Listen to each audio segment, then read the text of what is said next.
ज़बान रुक जाती है, अल्फाज शायद कहीं गायब हो जाते हैं, समझ नहीं आता कि जब ऐसी सूरत हाल हो तो इंसान क्या कहे।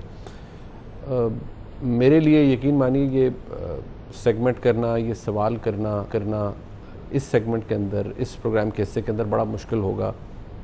मैंने जैसे पहले कहा, हम रिलेट भी नहीं शायद कर सकते उस तकलीफ़ को जो कि इस बदकिस्मत तैयारे के अंदर जो लोग अपनी कीमती जानों से हाथ धो बैठे, उनके लवाहिकीन इस वक्त महसूस कर रहे होंगे। ख़ास तौर पर वो लोग जो अब तक यही नहीं जान पाए कि उनके लवाहिकीन की मैयतें कहाँ हैं, या वो उनका जनाजा नहीं कर पाए। ये बहुत तकलीफ़ दे अमल है। ऐसी एक मुतासर शख्सियत मेरे साथ मौजूद हैं, आरिफ फ़ारूकी साहब।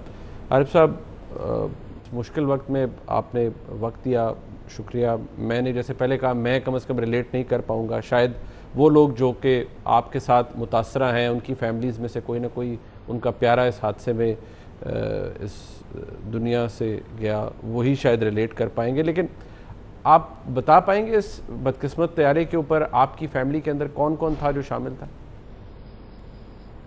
हाँ सर, it was मेरी वाइफ थी of 18 years, Fauzia Arjumand. Basically her mother कहते हैं कैंसर पेशेंट है, ब्रेस्ट कैंसर के। उनका एक लंग कोलैप्स हो गया था।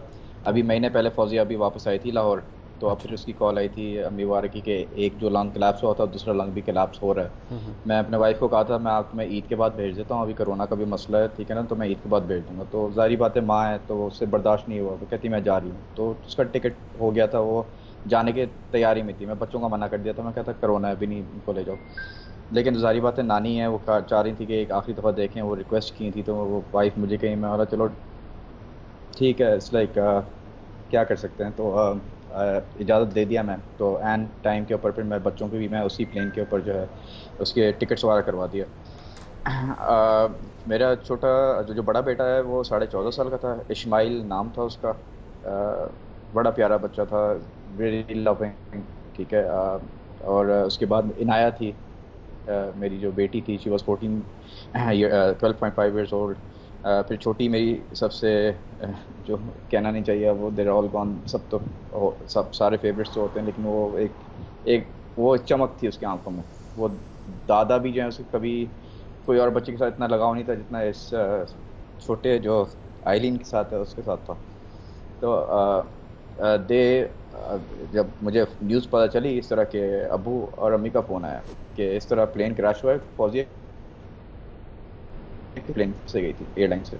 मैं कहा पीआईए से गई थी। तो कहते हैं पीआईए का एक तैयारा क्रैश हो गया। उस टाइम पे मुझे समझ नहीं आया, सारी बातें अम्मी अबू थे तो I had to be strong, I couldn't like break down. मुझे पता था कि यार ये the plane has gone down, and if it has gone down तो फिर दैट मीन्स बहुत मुश्किल है, ठीक है ना। होप होती है, लेकिन इस तरह के हादसों में इट्स लाइक बहुत मुश्किल होता है कि कोई सर्वाइव करे। और मेरी छोटी जो है अपने होश संभालने के बाद पहली दफ़ा ये प्लेन में जा रही थी और बहुत खुश थी कि मैं उधर जा रही हूँ। मेरे से कही थी कि अपा can I touch the clouds. मैं बोला you can't baby touch the clouds, you can't open the window. फिर मुझे कहती अपा अपा, she used to call me अपा। कहती है am I going to the moon. मतलब baby you are not going to the moon, you are going to Karachi. तो कहती है ओके, ठीक है ना। वो अंग्रेजी में बात करती थी, उर्दू में बात नहीं करती। तो उर्दू में उससे बात करते वो कहती व्हाट, ठीक है ना। ये यूट्यूब का कमाल है आजकल का। लेकिन आई आई अगेन जो होना था वो हो गया। मीडिया पे मैं आवाज़ नहीं उठाना चाह रहा था, लेकिन मसला ये है कि जिस दिन पहले दिन मैं लैंड किया, सबसे पहले मैं सर्द खाने में गया आपके ईदी के और चीपा के। इस टाइम पे कोई एसओपीज़, कोई स्ट्रक्चरल कोई चीज़ नहीं मौजूद थी उस टाइम पे। ईदी पे और चीपा पे मैं अपने वाइफ को आइडेंटिफाई किया through a ring that I given her just one night before, कि तुम कराची जा रही हो, तुम्हारा हाथ खाली नहीं है। माँ को जो है it's not gonna look nice, so it's like you know I got her that ring. और जाने से पहले मुझे बताई थी कि अरे मुझे अपनी घड़ी नहीं मिल रही, तो she like pit up her hand, मैं ये वाली घड़ी मैं लेके जा रही हूँ। मैं कहा ठीक है, नो इश्यूज, ये पहन के चले जाओ, मैं आऊँगा तो फिर मैं तुम्हारी दूसरी घड़ी ले आऊँगा। ठीक, ये इतनी मेरी बात हुई। उसके बाद क्या कहते हैं, जो मेरी बेटी है उसका मैं आइडेंटिफिकेशन इसलिए किया, जो वो कपड़े वगैरह पहन के गई हुई थी वो उतनी ज़्यादा बर्nt नहीं थी जितनी मेरी वाइफ आ रहा थी। I don't want to go into the details, लेकिन वो उसका जो कपड़े का जो पैटर्न है, जो दुपट्टा वो पहनी हुई थी ब्लैक कलर का, जो हाथ में जो बैंड था, ठीक है ना, उससे मैं उसको आइडेंटिफाई किया। ठीक है ना, क्योंकि you know what happens when the इस तरह का एयर क्रैश वगैरह होता है, तो it's like really hard for me, it was really hard to like see my wife over there in that condition, my daughter there in that condition. इस time पे there like 3 dead female children in Edhi, लेकिन the thing is I could not identify the remains because they are beyond identification. ठीक है, मेरा बेटा था जो बड़ा 14 साल का, आई कुड नॉट आइडेंटिफाई हिम। अब जारी बात है मैं किसी और की बॉडी तो नहीं लेके जा सकता। So being a responsible person I came outside, ठीक है ना, I went straight to the Karachi university place जहाँ पे DNA वगैरह ले रहे थे, और अपने DNA में क्या कहते हैं उनको मैं सबमिट करवा के आई वेंट बैक होम। अब उसके अगले दिन से मेरा ऑर्डील वगैरह स्टार्ट हुआ। When I went to claim the bodies, ठीक है, चीपा जो है उनके पेपर वर्क वगैरह थोड़ा बहुत ठीक था, तो वो मुझे क्या कहते हैं बॉडी वगैरह हैंड ओवर करने के लिए पेपर वर्क मांगे थे। तो मैं सिविल हॉस्पिटल गया। सिविल हॉस्पिटल गया तो मुझे वहाँ कोई हेल्प डेस्क नहीं, नो नथिंग। ठीक है, मेरे वो जो 1-2 पुलिस वाले बैठे हुए थे वहाँ पे, वो भी क्या कहते हैं बस इस तरह होता ना, नहीं है बस हो जाएगा सर, वो अभी नहीं है, आप पहले जाके चेक करके आए बॉडी कहाँ रिसीव हुई थी, ईदगाह रिसीव हुई थी, रिसालपुर रिसीव हुई थी। भाई आई एम द विक्टिम, ठीक है ना, that was my family that went down. I want a one window operation. मैं जाके पता करूँ कि कौन से बॉडी किसने रिसीव की थी। You want me to like you put me through that. एक वन विंडो ऑपरेशन होना चाहिए था ना, जितने एसपीज वगैरह हैं, जो भी आपके वो चीज़ें हैं, वो एक जगह पे होना चाहिए था। एक जगह पे मेरे से चीज़ें लें, सारी चीज़ें एक वो लें, आप ना भगाएं। मैं तो एसी की गाड़ी में फिर रहा हूँ, वहाँ एक गरीब एक औरत आई हुई थी जो कि रिक्शे में फिर रही है, ठीक है ना। What about those poor people that have come from Arif Sahab, I hate to interrupt you, but अब आप अगर मैं पूछ पाऊँ आपसे कि आप क्या कह रहे हैं from the government, because government तो कह रही है हम इन्वेस्टिगेट भी करेंगे, हम सब कुछ करेंगे, बट जो करंट क्राइसिस है वो तो बॉडी आइडेंटिफिकेशन का है, वो भी आई एम श्योर प्रोसेस है, बट आप क्या चाह रहे हैं हुकूमत से? सर प्रोसेस नहीं है मुनीब साहब, आप मीडिया में बैठे हुए हैं, आपको कोई इसका इल्म है कि प्रोसेस कहाँ तक पहुँचा है, कि क्या कर रहे हैं, who is the head, helpline क्या है, आपके पास है कोई इन्फॉर्मेशन? आप तो मीडिया के एक टाइकून हैं। मैं जो अब तक हमें इन्फॉर्मेशन है, मैं आपसे शेयर कर लेता हूं कि एक फोरेंसिक की टीम पंजाब से आई हुई है जो कि बाकायदा तौर पर आइडेंटिफिकेशन करने की कोशिश कर रही है, और उनके मुताबिक कोई 5 के करीब बॉडीज़ हैं जिनकी आइडेंटिफिकेशन की गई है थ्रू डेंटल रिकॉर्ड्स या जो डेंटल कॉम्पोजिशंस होती हैं उनसे। मुझे एग्जैक्टली नहीं पता वहाँ पर इस वक्त क्या हो रहा होगा, बट आपको क्या इन्फॉर्मेशन? सर मैं आपको बताता हूँ, I have been through this whole process, I have been suffering for the past 6 days. जिस दिन पहले दिन मैं लैंड किया और सर्द खाने गया हूँ, उस टाइम पे आइडेंटिफिकेशन पे बॉडीज वो रिलीज कर रहे थे, क्योंकि ऊपर से कोई मैकेनिज्म डिफाइंड नहीं था कि किस तरह ये करना है, ठीक है ना। बाज लोग लड़के ले गए, ये है वो है जो भी है, ठीक है। मसला ये कि उस टाइम पे मैकेनिज्म इन प्लेस नहीं था। ये जो अब जो ड्रामाबाजी ये लोग कर रहे हैं ना, ये जो सिंध गवर्नमेंट वाले के, वो वहाँ जाके वो NDMA के आपके कंटेनर्स वगैरह जो लगाए हुए हैं, अभी मैं कल गया था मैं एक और दफ़ा आइडेंटिफाई करने के लिए, इस टाइम पे वो कंटेनर लगाएं। उनसे जाके मैं पूछा तो वो कहते हैं कि नहीं अभी तो हम लोग 2 बॉडीज़ के किए। और जिस टाइम पे मैं लैंड किया था उस टाइम पे पंजाब फोरेंसिक टीम DNA की आई हुई थी यहाँ पे बाय रोड, ठीक है ना। आई नो पीपल क्या कहते हैं उसके अंदर, तो I had a talk with them. मैं बोला यार आप लोग क्यों आए हैं? कहते हैं यार असल में मसला ये है कि we don't trust the Sindh government, और मुझे हमें रिजल्ट्स नहीं देते। और 2 दिन तक वो खौर किए आगे पंजाब फोरेंसिक वालों को, वो बेचारे वहाँ गर्मी में खड़े रहे।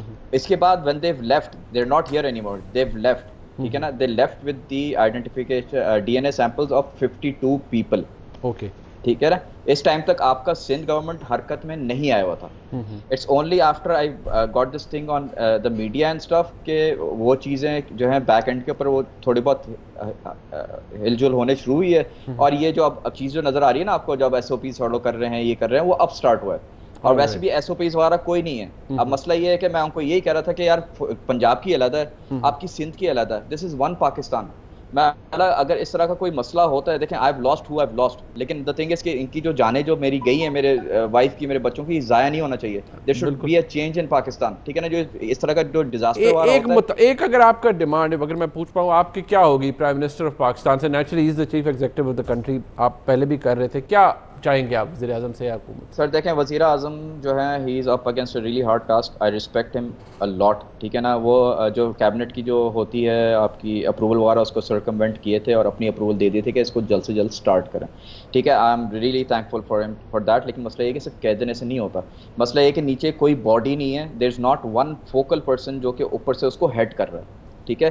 पंजाब अलहदा है, सिंध अलहदा है। मुझे चीज़ समझ नहीं आ रही, मैं पाकिस्तानी हूँ, मेरे पर लिखा हुआ नहीं है कि मैं पंजाब का हूँ या बलूचिस्तान का हूँ, ठीक है। मैं सिर्फ ये मेरी मुतालबा है इमरान खान से कि एटलीस्ट इस तरह का डिजास्टर वारा हो तो एक आपका यूनिट होना चाहिए, एक बंदा है जो कंट्रोल कर रहा है, उसके नीचे NDMA आ जाए, उसके नीचे फोरेंसिक्स आ जाए, पंजाब के बलूचिस्तान के भला गिलगित के आ जाए, लेकिन एटलीस्ट एक आपका पॉइंट ऑफ कॉन्टैक्ट होना चाहिए, सो दैट आपकी इन्फॉर्मेशन जो आप डेसिमेट कर रहे हैं अपने कहते हैं जो लवाकिन है उनके लिए, तो एटलीस्ट उनको तो चीज़ दें।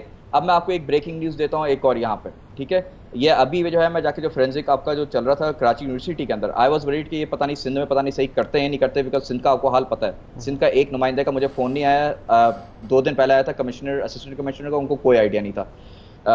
इमरान इस्माइल मुझे रीच आउट किया, प्रेसिडेंट ऑफ पाकिस्तान ने मुझे रीच आउट किया, फेडरल लेवल से और आर्मी लेवल से मुझे रीच आउट किया। अब क्या कहते हैं, मैं जो हूँ अपने डीएनए रिजल्ट्स जो है, मैं गया आपके जो यहाँ कराची यूनिवर्सिटी, और यहाँ से मुझे पता चला, अगर नहीं आपको मैं ब्रेकिंग न्यूज़ दे रहा हूँ कि इनके पास 62 डीएनए सैंपल्स इनके पास हैं 62 बॉडीज के। अच्छा। अब ये चीज़ आगे बता नहीं सकते थे, ठीक है ना, ये चीज़ बताते। और ऊपर से मैं जितने भी लवाकिन है मैं सबके, आई एम रियली सॉरी, मुझे इतना टाइम लगा कि जाके ये करने के लिए, लेकिन मैं आपको एक और न्यूज़ देता हूँ। वो कह रहे हैं 3 से 4 दिन तक ये आगे देने शुरू कर देंगे आपके जो रिजल्ट्स आ रहे हैं। ओके। अगर ये इन्फॉर्मेशन मैं अंदर घुस के क्या कहते हैं अपने सीना जोरी से मैं निकाल सकता हूँ, तो ये आप इन्फॉर्मेशन मीडिया को नहीं दे सकते। बिल्कुल सही है। आपकी या कोई सेल नहीं बना हुआ है जिसको आप लोगों को दे सकते हैं। Why do keep people like me in the dark? वो उस बंदी का क्या है, वो जो बूढ़ी औरत जो रिक्शे के अंदर फिर रही है, बिल्कुल उसको तो ठीक। पता ही नहीं है क्या इन्फॉर्मेशन क्या है। अगेन आरिफ फारूकी साहब, अल्लाह ताला आपको सब्र अता फरमाए।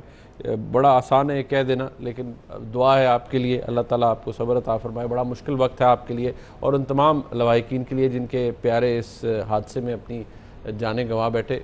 इस सेगमेंट का मकसद ही यही था कि अगर हम किसी तरह इस प्लेटफॉर्म से जो लवाहिकीन अपने प्यारों को गंवा बैठे हैं इस बदकिस्मत हादसे में, उनकी अगर कुछ मदद हो सकती है, उनकी आवाज़ यहाँ से बुलंद हो सकती है, उनका पैगाम पहुँच सकता है, तो वो हम ज़रूर पहुँचाएँ।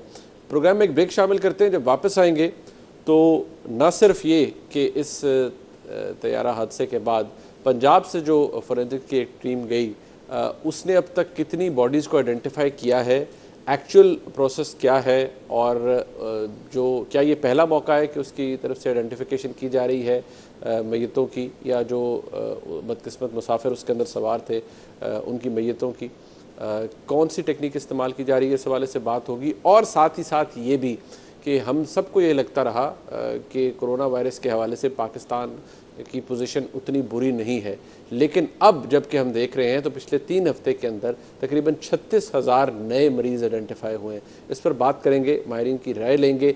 प्रोफेसर डॉक्टर जावेद अकरम साहब हमारे साथ मौजूद होंगे। सियासत भी इंतमोल का हिस्सा है, उस पर भी बात होगी, लेकिन पहले ज़रा इस हवाले से बात हो जाए एक ब्रेक के बाद।